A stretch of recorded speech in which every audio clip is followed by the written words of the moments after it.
90% of పీపుల్‌కి తెలీదు. వాళ్ళ హెయిర్ టైప్ ఏంటో. దానివల్లే మీరెన్ని ఎక్స్‌పెన్సివ్ ప్రొడక్ట్ యూజ్ చేసినా వర్క్ అవ్వవు. Welcome back to my account సుబ్బుగాడు. సో, హెయిర్ సీరీస్‌లో ఇది ఎపిసోడ్ 1 అనమాట. ఈ ఎపిసోడ్ 1లో మన హెయిర్ టైప్ ఏంటో తెలుసుకుందాం. నిజం చెప్పండి. మీ హెయిర్ ఆయిలా? డ్రైయా? కాంబినేషనా? నార్మలా? అది చెప్పడానికి సుబ్బుగాడు ఉన్నాడు కదా! సో, చిన్న టెస్ట్ చేద్దాం అనమాట.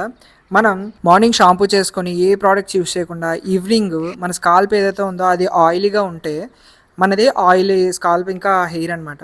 అండ్ అదే డ్రైగా ఫ్రిజీగా రఫ్గా ఉంటే మాత్రం మనది డ్రై హెయిర్. అండ్ ఇంకొకటి బ్యాలెన్స్డ్గా ఉంటే మాత్రం మనది నార్మల్ హెయిర్ టైపు.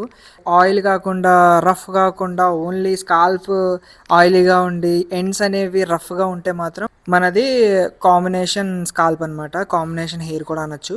ఇక్కడ రాంగ్ హెయిర్ టైప్కి రాంగ్ షాంపూ వాడితే మాత్రం dandruff, hair fall, breakage and scalp పాడవడం లాంటివి జరుగుతాయి అనమాట. అండ్ మీ స్కాల్ప్ టైప్ ఏంటో, మీ హెయిర్ టైప్ ఏంటో కామెంట్లో చెప్పండి. డ్రైయా, కాంబినేషనా, లేకపోతే నార్మల్లా, లేకపోతే ఆయిలీయా?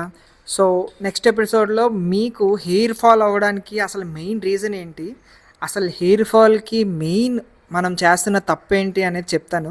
సో అకౌంట్ ఫాలో చేసుకోండి. సుబ్బుగాడు మీకు ఎప్పుడో మంచి మంచి టిప్స్ చెప్తూ ఉంటాడు. ఓకేనా? బాయ్.